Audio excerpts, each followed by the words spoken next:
Olá, a graça e a paz do nosso Deus Todo-Poderoso a todos vocês.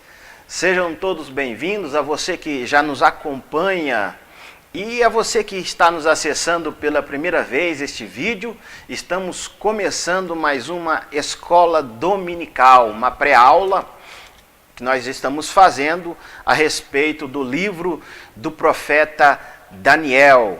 Deus tem nos abençoado, já fizemos, é o terceiro comentário, será a terceira lição que nós iremos fazer o comentário, num livro abençoado, que Deus revelou grandes coisas ao seu profeta e que nós devemos meditar para que nós possamos adorar o Deus Todo-Poderoso. Como eu disse, nós estamos na terceira lição do comentário do livro do profeta Daniel, e que vai trazer como tema o Deus que intervém na história.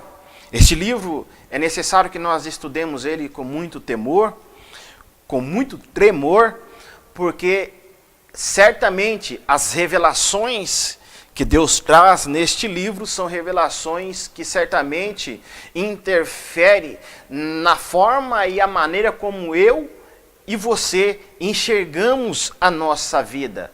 Devido à exatidão das profecias de Daniel, eu e você que somos cristãos, nós devemos, a partir do comentário deste livro de Daniel, então ter uma visão mais cristã, mais do ponto de vista de Deus, para que nós possamos então obedecer, ser obedientes aos mandamentos de Deus, porque certamente aquilo que Deus revelou ao profeta Daniel, certamente se cumpriu, está se cumprindo e vai se cumprir ainda num futuro muito próximo. Acredito nisto porque nós já estamos vivendo o tempo do fim. O livro de Daniel, dos livros do Antigo Testamento, é aquele que mais versa sobre o tempo do fim. Não é à toa que o gênero literário do livro de Daniel, ele é apocalíptico, porque ele fala sobre o fim, sobre o tempo do fim, sobre coisas que vão ainda acontecer no tempo do fim, coisas relacionadas à nação de Israel e coisas relacionadas às nações gentílicas. Como eu disse, o tema da lição é o Deus que intervém na história. O texto áureo da nossa lição, ele diz o seguinte: falou Daniel e disse: seja bendito o nome de Deus para todo sempre, porque dele é a sabedoria e força. Ele muda os tempos e as horas, ele remove os reis e estabelece os reis. Ele dá sabedoria aos sábios e ciência aos inteligentes. A verdade prática da nossa lição, ela diz assim: Deus intervém na história, pois sua é a terra e o que nela habitam. A partir da leitura do texto áureo da verdade prática, eu lhe faço uma pergunta. Deus intervém na história dos homens? Você acredita realmente que Deus intervém na história da humanidade? Estamos vivendo agora as vésperas de nós escolhermos os nossos governantes, e eu pergunto para você, dentro desta circunstância que nós estamos vivendo, é Deus quem escolhe os governantes? É Deus quem os coloca para nos dirigir?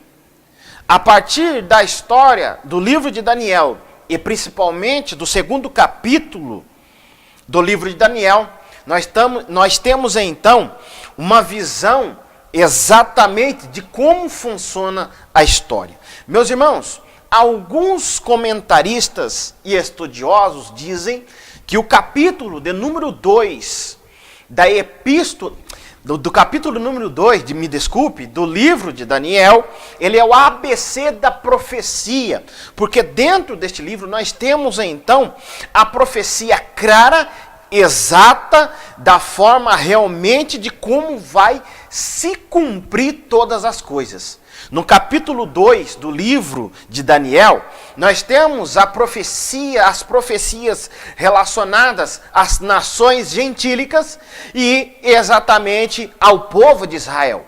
Nós temos dentro deste capítulo Dentro deste capítulo nós temos, dentro do sonho de Nabucodonosor, porque o capítulo de número 2 do livro de Daniel, ele vai falar sobre o sonho que o monarca pagão Nabucodonosor teve, e a partir deste sonho, há a revelação de todos os reinos que iriam suceder ao reino de Nabucodonosor, terminando assim, com o reino do Messias. Então nós temos, dentro de um resumo do livro de Daniel, do capítulo de número 2 do livro de Daniel, dentro de um resumo, todas as nações que governaram a terra, começando pelo reino babilônico, até a chegada do reino messiânico, que há de governar sobre toda a terra.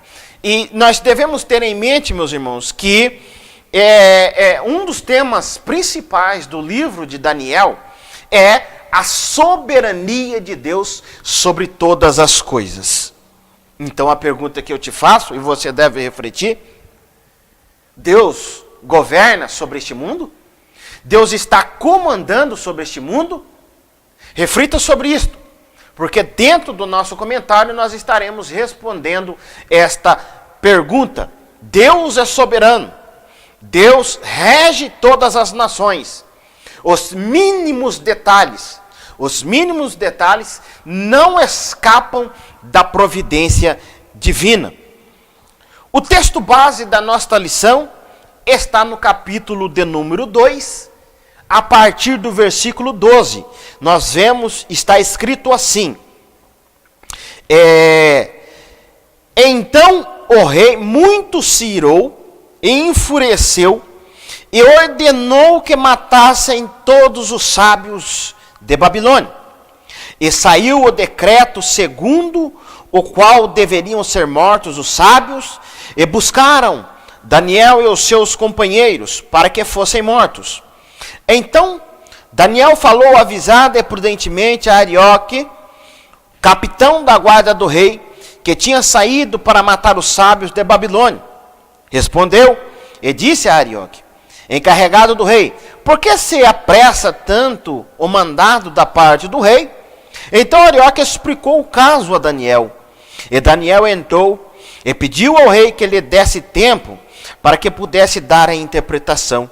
Então Daniel foi para a sua casa e fez saber o caso a Ananias, Misael e Azarias, seus companheiros, para que pedissem misericórdia ao Deus dos céus sobre este segredo, a fim de que Daniel e seus companheiros não perecessem com o resto dos sábios da Babilônia.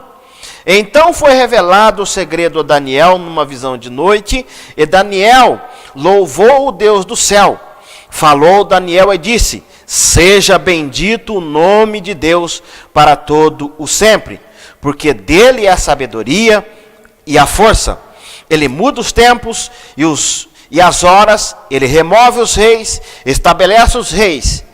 Ele dá sabedoria aos sábios e ciências aos inteligentes. Ele revela o profundo escondido e conhece o que está em trevas. E com ele mora a luz. O Deus de meus pais, eu te louvo e celebro, porque me deste sabedoria e força. E agora me fizeste saber o que te pedimos, porque nos fizeste saber este assunto do rei. Temos lido o texto base da lição, a partir do capítulo 2, versículo 2, até o versículo de número 23 do livro do profeta Daniel. Meus irmãos, nós já fizemos 2 comentários abençoados, que falou sobre Daniel, nosso contemporâneo, e a firmeza do caráter moral e espiritual de Daniel. Um resumo muito rápido a respeito do porquê que Daniel e seus companheiros e também os outros cativos se encontram na Babilônia é devido à desobediência do povo de Israel. Muito Deus usou os seus profetas, Deus usou os seus homens para que falassem ao povo de Israel, para que obedecesse a lei e obedecesse a aliança. Israel então descumpriu. Eles descumpriram, então, todos os mandamentos da aliança do Deus Todo-Poderoso. E por consequência desta desobediência, Deus não teve outra coisa senão a mandar o povo de Judá para a Babilônia. Lembrando que Israel, no período em que eles foram para o cativeiro babilônico, eles haviam sido divididos em duas nações, o reino do norte e o reino do sul. O reino do norte foram levados para o cativeiro assírio e de lá eles nunca mais retornaram. E esta intervenção de Deus na história do reino do norte deveria ter ficado de sobreaviso e de exemplo para o reino do sul, que era Judá e Benjamim. Mas, mesmo assim, a Bíblia nos diz que o reino do sul, da mesma forma que o reino do norte, descumpriu os mandamentos de Deus, descumpriram as alianças de Deus. Você se lembra do que está escrito no capítulo 28 do livro de Deuteronômio? Lá Deus fala sobre as bênçãos e as maldições. E nos textos que está elencado as maldições, ali Deus avisa que se eles não cumprissem conforme a aliança que eles fizeram com Deus, Deus então enviaria todas as maldições, inclusive que eles seriam expulsos de suas próprias terras. Então, o povo de Judá e Benjamim, a nação de Judá, pecou contra o Senhor, e tendo como um marco desta desobediência o reinado do rei Manassés, então a partir dali, Deus então vai enviar o povo de Judá ao cativeiro babilônico. E dentro dessa história, nós aprendemos que Daniel foi levado na primeira leva, até porque o povo foi levado cativo para a Babilônia em 3 levas, e Daniel e os seus amigos foram levados para o cativeiro na primeira leva. O livro nos começa nos dizendo, meus irmãos, assim: no 3º ano do reinado de Joaquim, rei de Judá, veio Nabucodonosor, rei da Babilônia, a Jerusalém e a sitiou. E o Senhor entregou nas mãos a Joaquim, rei de Judá, e alguns utensílios da casa de Deus, e a este levou-os para a terra de Sinar, para a casa de seu Deus. Dentro desse contexto, há uma primeira leva, em que Daniel e seus companheiros, então, vão para o cativeiro babilônico. E nós conhecemos a história. Daniel e seus amigos, então, foram provados, foram separados para que eles para que eles aprendessem da cultura babilônica, e assim o rei mandou que eles comessem daquilo que se servia na sua própria mesa, a fim de que criasse em Daniel e em seus amigos uma cultura babilônica, tentando tirar de Daniel, dos seus amigos e de todos os cativos de Judá a sua própria identidade. Era uma forma que o rei então tinha para que fizesse que aqueles que vieram cativo de suas nações esquecessem de suas nações e então adquirisse a cultura daquele país que era a Babilônia. Mas Daniel, nos diz o texto, que determinou no seu coração, não se esqueça disso, porque você deve se lembrar desta determinação a estudar o capítulo 2 de Daniel. Você deve se lembrar desta determinação. Daniel e seus amigos determinaram no seu coração para que não se contaminasse com o manjar do rei. E este é o resumo da história que nos leva até o capítulo de número 2. Nós não devemos, então, meus irmãos, nos esquecermos que a partir do capítulo 1 do livro de Daniel, começa-se aqui o chamado tempo dos gentios. É nesse tempo que Deus, então, deixa de tratar com Israel como nação. Como nação.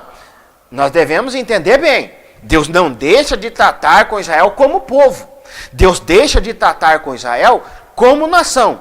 E a partir deste momento, Israel passa então a ficar restrito toda a sua vontade a uma outra nação. Eles passam então a ser regidos, não com independência, mas a partir de uma outra nação. A partir deste momento, então, começa-se o tempo dos gentios. Uma curiosidade, que não é tão curiosidade assim, é que a partir do capítulo 2, versículo de número 4, que vai ser contada a história desses monarcas que vão atuar dentro desse contexto do livro de Daniel, o principal deles, Nabucodonosor, nós temos escrito, a partir do capítulo de número 2, versículo de número 4, o livro de Daniel é escrito na língua aramaica, do capítulo 2, a partir do versículo de número 4, até Daniel capítulo 7, versículo de número 28, nós temos então o livro de Daniel escrito na língua aramaica. A partir do momento, e isto é interessante, que Deus está tratando ainda com Daniel e seus amigos, que são os remanescentes, e aqui eles são enxergados dentro deste contexto, meus irmãos, e assim nós devemos entender, que aqui eles são os remanescentes de Israel, aqueles que são obedientes à voz de Deus. Até o capítulo 2, então, que está se tratando da história de Daniel e seus companheiros, e a partir do capítulo 2, versículo 4, que vai falar da história dos monarcas, ali daquele contexto babilônico, do mundo pagão, dentro daquela cultura pagã, o texto é escrito na língua aramaica. A partir do momento que se começa a tomar novamente e começa a direcionar as profecias relacionadas ao povo de Israel, o livro começa a ser escrito novamente na língua hebraica. E isto é profecia. Meus irmãos, então, o capítulo de número 2, como nós lemos, começa com o sonho de Nabucodonosor. Nabucodonosor, ele tem um sonho, o monarca pagão. E o texto diz assim, que no segundo ano do reinado de Nabucodonosor, teve este um sonho, e o seu espírito se perturbou, e passou-lhe o sono. Há uma discrepância relacionada à questão das datas aqui. É o que o autor nos diz aqui, no primeiro ponto, que nos diz assim, o sonho perturbador de Nabucodonosor, o tempo do sonho. Então, há uma discrepância a respeito do tempo relacionado às datas. Porque no primeiro capítulo, diz que Daniel e seus companheiros, eles ficaram naquele treinamento durante 3 anos. E Nabucodonosor aqui, ele tem o sonho no segundo ano do seu reinado. Nabucodonosor, então, tem o sonho no segundo ano do seu reinado. Qual que é a discrepância relacionada às datas dentro deste texto? A questão é a seguinte. Bom, Daniel e seus companheiros, se eles estavam sendo treinados para fazerem parte da casta de sábios da terra da Babilônia, eles não deveriam, então, estar entre eles para que fossem mortos. Até porque ainda não havia, dentro da discrepância, passados 3 anos. Mas Daniel e seus amigos se achavam, então, Ananias, Misael e Azarias, não Sadraque, Mesaque e Abednego. É um erro nós referirmos a estes homens como Sadraque, Mesaque e Abednego. Mesmo que uma vez o texto está dizendo que foram dados nomes, nós não podemos esquecer aqui, meus irmãos, que esses nomes são babilônicos. Quando o texto na língua hebraica se refere a eles como Ananias, Misael e Azarias, porque eram nomes que tinham homenagem relacionado ao Deus de Israel. Nós devemos ficar atentos quanto a isso. Mas voltando à discrepância do texto, então eles não deveriam estar entre aqueles sábios. Esta é a discrepância. Por quê? Porque vai dizer que Nabucodonosor, no segundo ano do seu reinado, ele teve o sonho. Mas Daniel, Ananias, Misael e Azarias, eles então estavam sendo treinados e este treinamento duraria 3 anos. Mas na grande da verdade, irmãos, olhando o texto friamente, parece haver uma discrepância. Mas a grande realidade é que não existe, na verdade, esta discrepância. Porque, na verdade, são pontos de vista que as duas nações enxergam datas, ou costumes das duas nações de se fazerem a contagem de datas. Por exemplo, dentro da nação judaica, se conta um ano a partir do primeiro ano em que o monarca ele se assenta no trono. Já na Babilônia, a forma de se contar essas datas é a partir do ano seguinte que vai se completar o ano que o monarca está no trono. Então, e aí você pode me perguntar o seguinte, mas isso aí é real, meu irmão? Isso que você está dizendo é bíblico? Isto é bíblico. Eu posso te provar isso na Bíblia. Jeremias capítulo de número 46, se não me falha a memória, versículo de número 2. Isso está registrado na Bíblia. Está escrito assim, ó, a partir do versículo 1 do capítulo 46 do livro do profeta Jeremias, a palavra do Senhor diz assim, ó, profecia a respeito do Egito. A palavra do Senhor que veio a Jeremias, o profeta, contra as nações. A respeito do Egito, contra o exército de Faraó Neco, rei do Egito, exército que estava junto ao rio Eufrates, em Carquemes, ao qual feriu Nabucodonosor, rei da Babilônia, no ano 4º de Jeoaquim. Agora veja bem, a Bíblia está dizendo que no ano 3º de Jeoaquim, Nabucodonosor entrou, então, em Jerusalém. Só que aqui em Daniel está dizendo que foi no ano 3º. Há uma discrepância. Mas, na verdade, a discrepância aqui é uma questão de cultura e costume da forma que se contavam-se as datas. Como eu disse de início aqui, quando o monarca se sentava em Israel no trono, a partir daquele ano, mesmo que houvesse só um pedaço de ano ali, mesmo que houvesse um pedaço de meses, começava a se contar o ano. Então, aquele ano que ele se assenta no trono é o primeiro ano, e o ano seguinte, que então completaria um ano, começava a se contar o segundo ano. Já na Babilônia, não. É o ano seguinte que se contaria o primeiro ano. Então, nós tiramos a conclusão disto, que aqui em Jeremias capítulo 46, diz que no 4º ano de Joaquim, significa então que para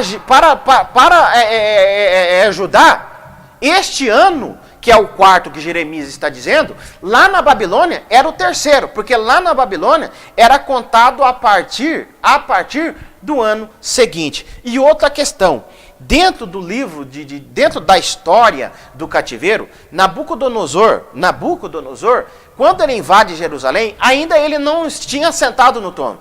Era o pai dele, Nabonido, que então estava sentado no trono. Nabucodonosor, pela história, vai assentar no trono só o ano seguinte. Quando nós analisamos por essas datas, então as datas elas batem. Por quê? Porque o segundo ano de Nabucodonosor, na verdade, vai ser o 3º ano em que Daniel e seus amigos se encontravam, então, já no treinamento para fazerem parte ali dos sábios da casta sacerdotal da Babilônia. Amém, meus irmãos? Esta, então, é a discrepância. Bom, Nabucodonosor teve um sonho.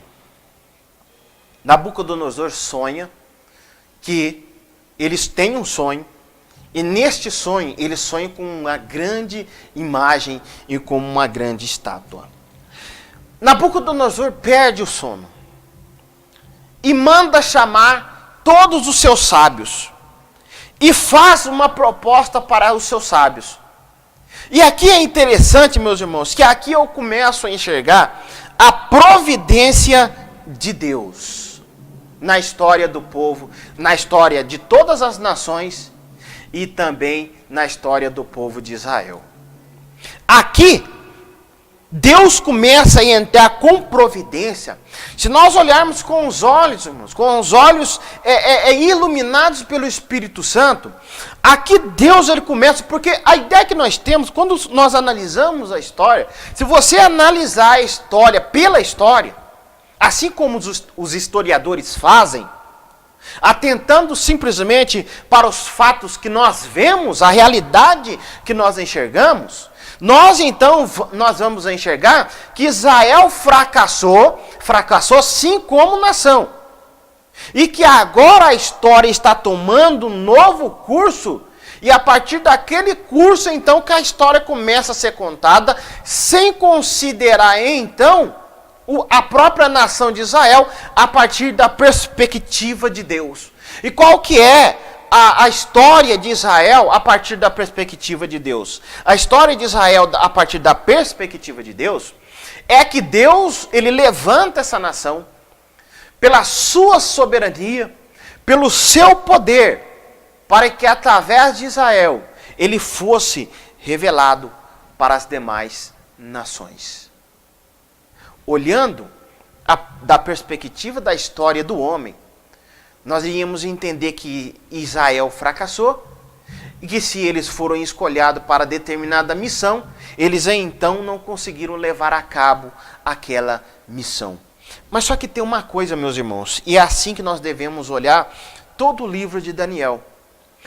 Deus, ele é um Deus soberano. O que é um Deus soberano? É aquele que não presta contas a ninguém. Aquele que está acima de todas as coisas. E dentro da sua soberania, é Ele quem comanda a história. Olhando para essa história da perspectiva de Deus, Deus não falhou dentro da história de Israel. E a história de Israel não se acaba aqui. E nós devemos entender então, que a partir disso daqui, você vai perceber pela lição, que a imagem, que a estátua, que Nabucodonosor tem um sonho, o final daquela estátua é uma pedra que cai e que cai nos pés da estátua, quebra e esmiuça aquela estátua. E dentro da interpretação do sonho, é o reino messiânico que vai se implantar em toda a terra. Então, Deus, ele é um Deus soberano, que escolheu uma nação para que, por intermédio desta nação, ele pudesse ser revelado. Mas, meus irmãos, Deus precisava ser revelado a todas as outras nações. E as outras nações precisavam conhecer que Ele é Deus e que Ele está sobre todas as nações. Elas precisavam saber que Ele é Deus. E a partir daqui, Ele começa então a entrar com providência em toda a história da humanidade. Deus, a partir daqui, Ele começa a ser revelado de uma forma tremenda para as outras nações. Nabucodonosor teve um sonho. Foi um sonho qualquer? O sonho de Nabucodonosor foi um sonho pela agitação do dia a dia? Porque a agitação do dia a dia faz que nós tenhamos sonho. Mas não. Este sonho foi um sonho dentro da providência de Deus. E que ele então começa a importunar Nabucodonosor. Para que a partir de Daniel e dos seus companheiros, Nabucodonosor ficasse conhecendo quem que era o Deus de Israel. Então a primeira coisa, meus irmãos, é que Deus é soberano. É que este sonho de Nabucodonosor não foi um sonho à toa. O sonho de Nabucodonosor foi uma providência de Deus. E o texto diz que Nabucodonosor manda chamar todos os sábios. Manda chamar todos os sábios para que, e interessante, que a partir desse instante, porque era comum, quando o rei, por exemplo, tinha um sonho e aquilo o perturbava, ele chamava todos os seus sábios e eles lhe davam a interpretação. Mas aquele sonho tirou tanto sossego de Nabucodonosor, que Nabucodonosor naquela noite, que não foi por acaso, que não foi uma coincidência, que não foi um acaso do destino daqueles homens, mas providência de Deus, Nabucodonosor resolve fazer diferente. Eles não deveriam somente interpretar, eles deveriam saber que sonho era aquele. E aqui, meus irmãos, Deus, ele começa a nos mostrar a fraqueza, a instabilidade de toda a sabedoria humana. A partir deste texto aqui, nós vemos que Deus, ele intervém na história. Que Deus está presente nos mínimos detalhes da história. Eu disse no princípio que este capítulo de número 2 é o ABC de toda a profecia do Antigo Testamento. É o ABC de toda a profecia do Antigo Testamento. É dentro deste capítulo 2 que nós temos aí, então, toda a profecia da história humana revelada de uma forma muito exata. É um esboço detalhado da história humana. Acompanhe, meus irmãos, o que é dito pelo profeta Isaías. Profeta Isaías, que diz assim, profeta Isaías que nos diz assim,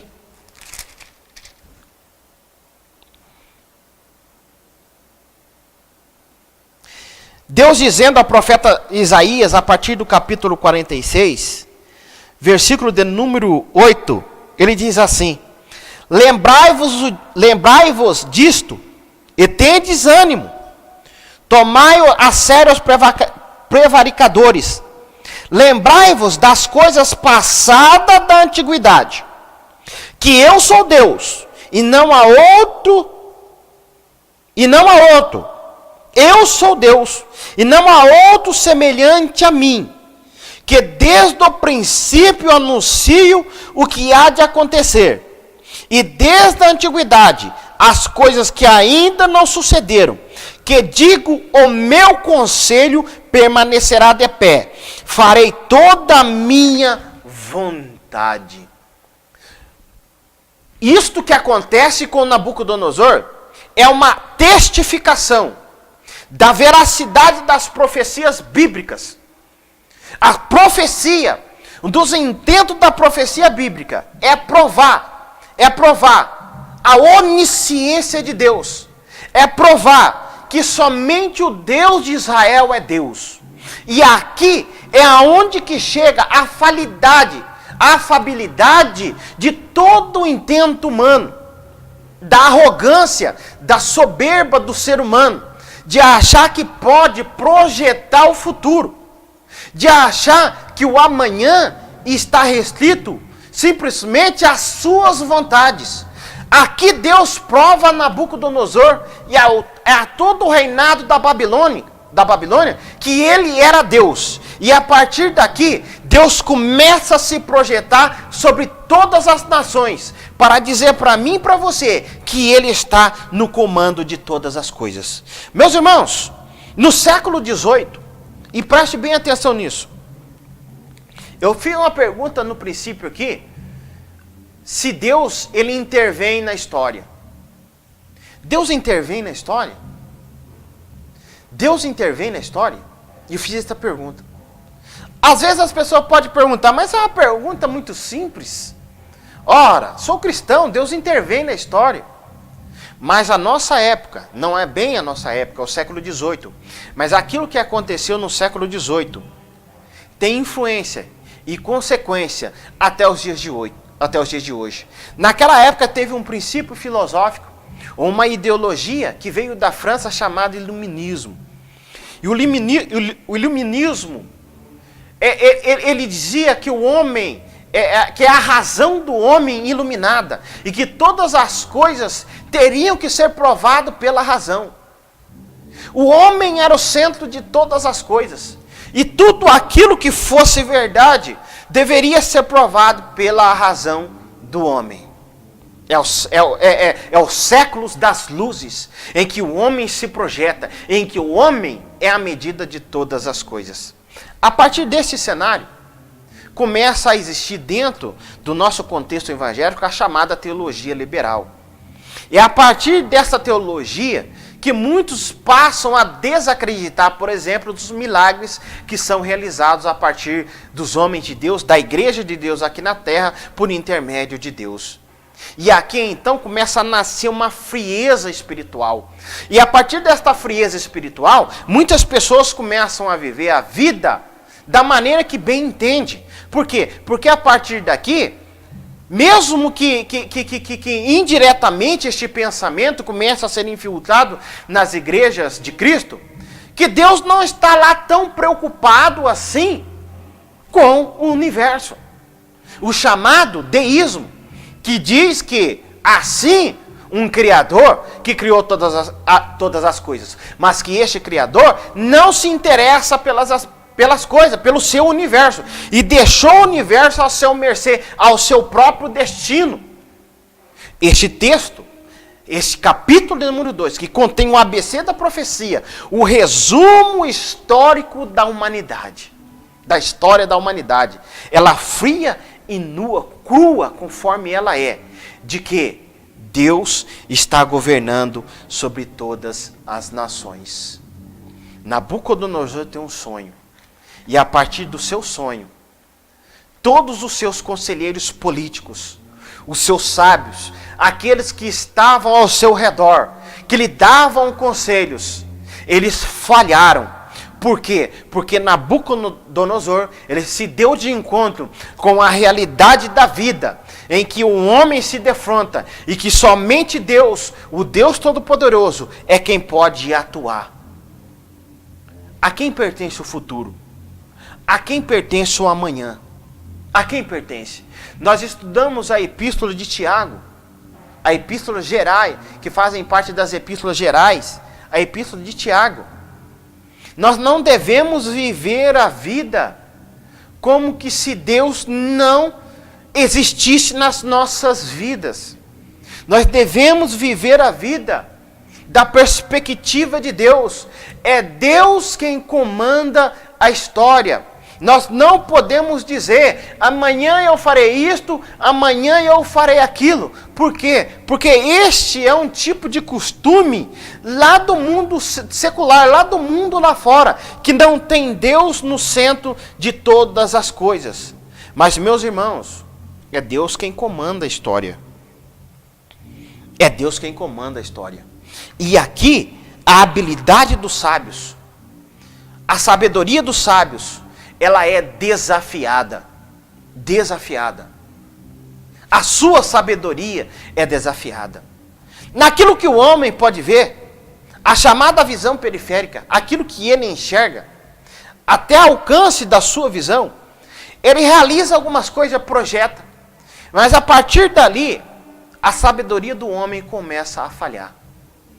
Se você conversar com as pessoas que se consideram muito inteligentes, essas pessoas começam a dizer o seguinte: elas começam a fazer projeções. Projeções em que dentro daquelas projeções, eles começam então a projetar a própria vida, a calcular os seus passos.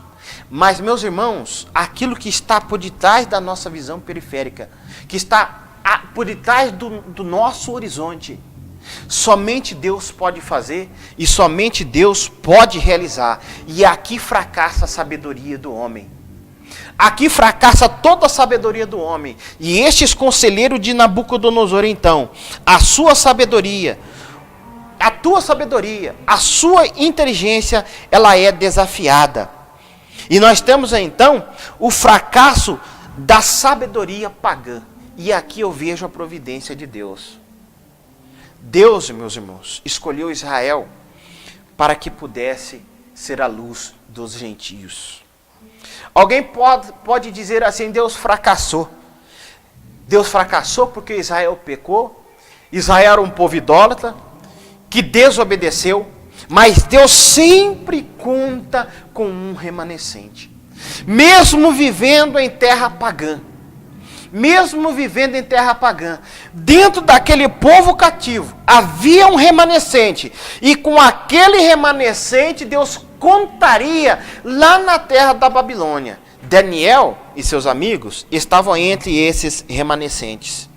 Estava entre esses remanescentes. E a partir daqui, Deus começa a usar da sua providência na história de toda a humanidade. Deus começa a se projetar para que os gentios pudessem então conhecer o Deus de Israel, o Deus Todo-Poderoso. Deus começa a dizer aqui que é Ele que está por detrás de todas as coisas que acontecem. Reinos, governadores, presidentes, todos eles só sentam na cadeira se Deus quiser. É a vontade de Deus, em última instância, é que vai ser feita. Não é a vontade do homem. O homem, meus irmãos, pensa que é ele quem comanda a história. Mas Deus, então, em sua onisciência, onipresença e onipotência, está comandando toda a história. Mas a história nos diz que perturbou Nabucodonosor.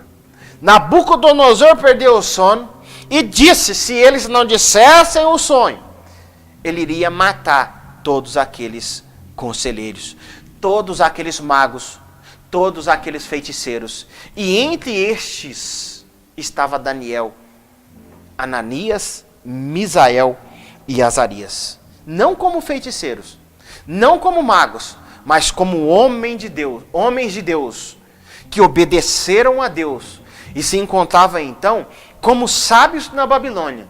E como eles se encontravam como sábios na Babilônia, então eles faziam parte daquele conselho que seriam mortos. Mas Deus, meus irmãos, na sua fidelidade com o seu projeto, com o seu plano, não iria abandonar Daniel e os seus amigos naquele momento. Então o que ele faz? Entra com providência na história. E nós conhecemos a história. Daniel então é levado na presença do rei.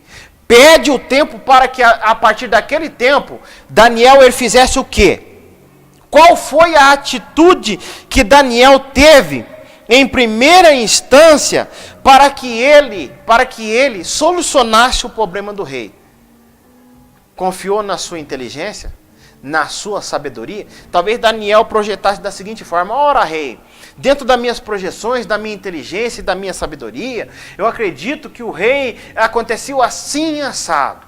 Não. Daniel e os seus amigos, dentro de um conselho, eles passam então a obedecer a Deus.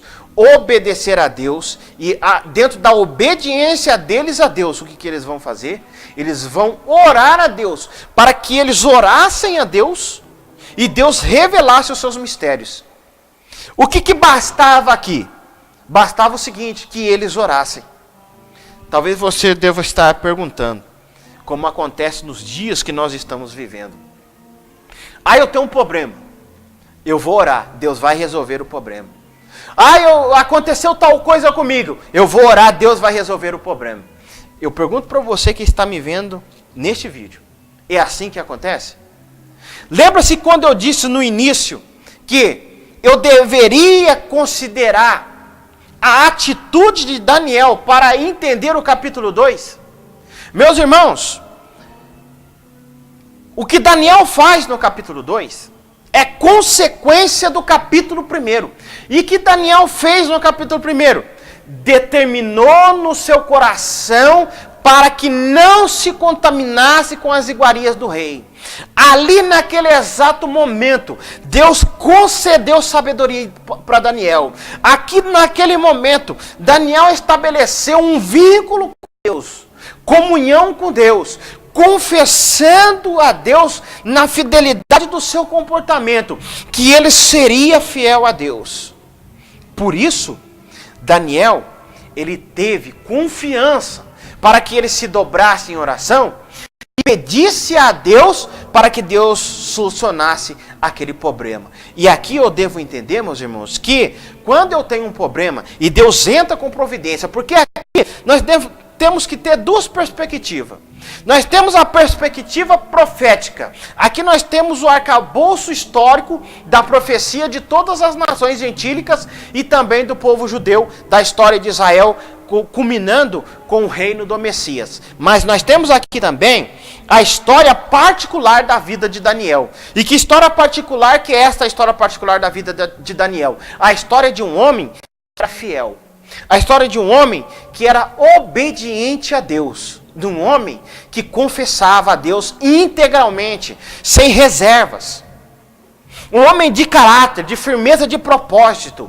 É com esse tipo de gente que Deus quer contar.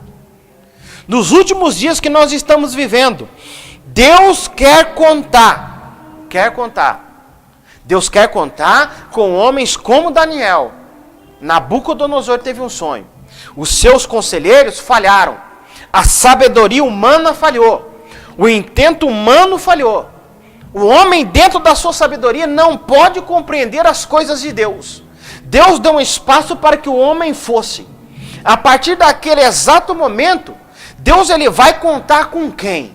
Com aquele que é fiel, que resolve então ter o caráter de confessar a Deus dentro de um mundo pagão, dentro de um mundo pecaminoso. E Daniel, por ter tido esta fidelidade, então, ele teve a intimidade com Deus, para que Deus pudesse revelar esses propósitos. Meus irmãos, mesmo vivendo num cenário tão pecaminoso como eu e você nós estamos vivendo, é possível, dentro de uma fidelidade que nós devotamos a Deus, que Deus nos revele as suas grandezas, porque, meus irmãos, nós devemos, por intermédio da nossa vida, confessar o nome de Deus.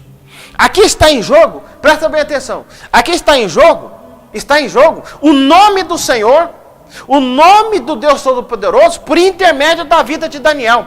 Você já parou para pensar, se Daniel vai orar com uma vida de pecado, pecaminosa, sem fidelidade a Deus, para que Deus ali, fazendo uma aposta que Deus iria revelar, o Deus de Israel, estava em jogo o Deus de Israel, aquele que está acima de todas as coisas. Se ele fosse um homem que não tivesse essa atitude, este compromisso com Deus, estaria em jogo a fidelidade do caráter do nome de Deus Todo-Poderoso. Eu e você, nós carregamos nas nossas vidas o nome de Cristo. Se eu não tenho uma postura de caráter, de firmeza de caráter, o que acontece? Eu não tenho comunhão com Deus. E se eu colocar o nome de Deus em jogo, que é isso que Daniel faz, Daniel ele coloca o nome de Deus em jogo. Ele coloca o nome de Deus em jogo, para que Deus revelasse então todos aqueles mistérios. E Deus revela estes mistérios. Nós temos então duas perspectivas. Uma perspectiva profética. Deus, através dessa visão, deste sonho de Nabucodonosor, revelando todos os domínios que iriam existir na terra. E dentro desses domínios, Deus conduzindo todos esses domínios. Deus está, meus irmãos, conduzindo a história. Nada escapou do governo de Deus. Nada escapou do poder de Deus. Você não pode estar enxergando isso. Mas Deus está governando com o seu poder. E nós temos a perspectiva da vida de um homem que é fiel. De um homem que se coloca na presença de Deus. É a partir daí que nós estamos vendo a vida de Daniel. O sonho e a interpretação do sonho.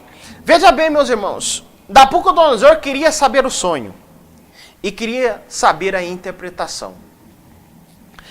Deus revela o sonho para Nabucodonosor, para Daniel. E Daniel então sonha da interpretação do sonho.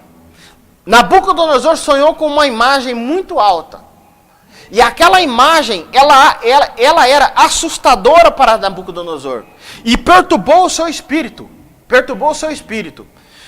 E dentro daquela imagem, havia algumas características interessantes que Daniel vai revelar a Daniel. Que Deus vai revelar a Daniel. No sonho, a imagem que aparece para Nabucodonosor é a imagem de uma cabeça de ouro, toda a cabeça e o pescoço de ouro,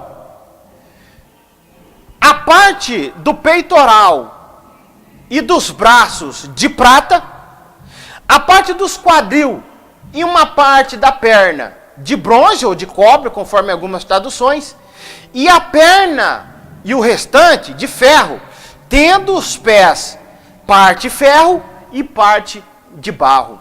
Dentro deste sonho, Deus dá toda a visão para Nabucodonosor daquilo que seria os domínios da terra. O primeiro domínio era o domínio de Nabucodonosor, ou seja, a Babilônia. O segundo domínio, segundo a interpretação que nós fazemos, é os medos e os persas. O terceiro domínio é de Alexandre o Grande, que não está dentro do livro de Daniel, mas faz dentro de uma interpretação histórica. A interpretação que se tem é que o quarto domínio foi o domínio de Alexandre o Grande, que dentro de todos esses domínios foi aquele que quase atingiu o apogeu, o crime de todo o domínio do mundo.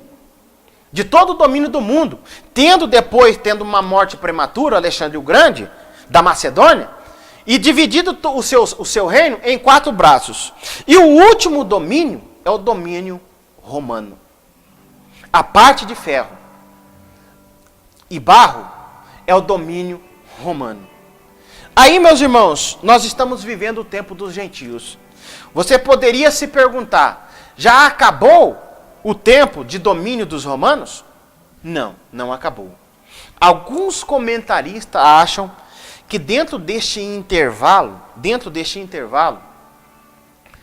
não há o domínio, não há dentro da simbologia da imagem, da estátua, a questão do ferro com barro. Alguns acham que há um espaço de tempo em que vai se iniciar novamente na última semana de Daniel. Mas a grande da verdade é quando você analisa realmente o texto e a imagem do sonho de Nabucodonosor, é que Nabucodonosor, ao sonhar, ele sonha que a perna era de ferro. E Roma, ela regeu todas as outras nações com um braço de ferro, com um domínio muito grande. Mas com o tempo, aquele domínio de Roma foi se enfraquecendo. O domínio imperial de Roma, ele foi chegando-se ao fim. Este domínio imperial, ele foi chegando-se ao fim, e alguns acham que acabou. Mas a grande verdade é que o domínio de Roma foi se misturando com o barro. E o texto vai dizer que o barro com o ferro não se misturam. Se nós analisarmos a partir desta perspectiva, meus irmãos, nós iremos entender o seguinte, que Roma está regendo até hoje. Nós podemos dizer que Roma, ela rege até hoje do domínio misturado com o barro. Por quê? Porque todas as estruturas que nós temos hoje, ela veio de Roma. Se você olha para a política, nós vemos o dedo de Roma. Se nós olhamos para o mundo geograficamente falando, nós vemos o dedo de Roma. Todas as ideologias de rebelião contra a vontade de Deus, nós vemos o dedo de Roma. Então nós podemos dizer que essa mistura dos pés de ferro e barro, há sim o domínio romano dentro dessa mistura. Então, este sonho, esta imagem perturbou Nabucodonosor. E Daniel, dentro de uma providência de Deus, dentro deste ABC da profecia, Deus dizendo, em resumo, Deus está dizendo em resumo, que a profecia está dizendo em resumo, que toda a história da humanidade está contida nesta profecia. Nós temos dentro deste capítulo 2 o ABC da profecia. O tema do livro de Daniel é que Deus é soberano e está no controle de todas as coisas.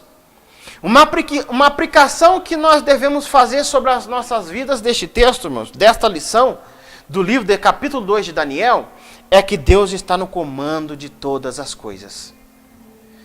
Ao ver, meus irmãos, este capítulo de número 2, eu e você que somos cristãos, nós devemos ter uma visão um pouco diferente da vida. Porque o que está registrado no capítulo de número 2 do livro de Daniel não é fantasia da mente de um povo oprimido, conforme muitos já disseram. É a veracidade da profecia e da veracidade das escrituras sagradas, de toda a profecia profetizada pelos profetas do Deus Todo-Poderoso. É Deus no comando da história. E a partir daqui nós vemos, meus irmãos, que os domínios gentios que veio, e eles passaram, e vão passar, e vai se culminar com o reino do Messias, que vai reinar grandemente sobre todas as outras nações. Eu pergunto para você, vale a pena eu buscar o mundo? Vale a pena eu se dedicar para o mundo? Se eu tenho registrado nas Escrituras Sagradas o domínio de Deus sobre todas as coisas, e somente vai prevalecer aqueles que estão sendo fiéis, com um caráter íntegro na vontade do Deus Todo-Poderoso. Eu gostaria de chamar você para que você refletisse sobre isso, que a partir do capítulo 2 do livro de Daniel, você tivesse uma visão muito diferente da vida conforme nós estamos tendo. Não tendo uma visão materialista, mas tendo uma visão que Deus, Ele está no comando de todas as coisas. E estando no comando de todas as coisas, e eu devo a cada dia mais, obedecer aos mandamentos de Deus, a cada dia mais ser fiel a Deus, para que Deus, por intermédio da minha pessoa, Ele possa revelar os seus mistérios, e eu possa testemunhar do nome de Jesus Cristo para todas as pessoas, e Ele venha a ser glorificado, e Ele venha a ser adorado, porque este nome é sagrado, este nome é poderoso, e nós devemos então honrar e adorar este nome para todos o sempre. Que Deus abençoe a todos vocês, em nome de Jesus.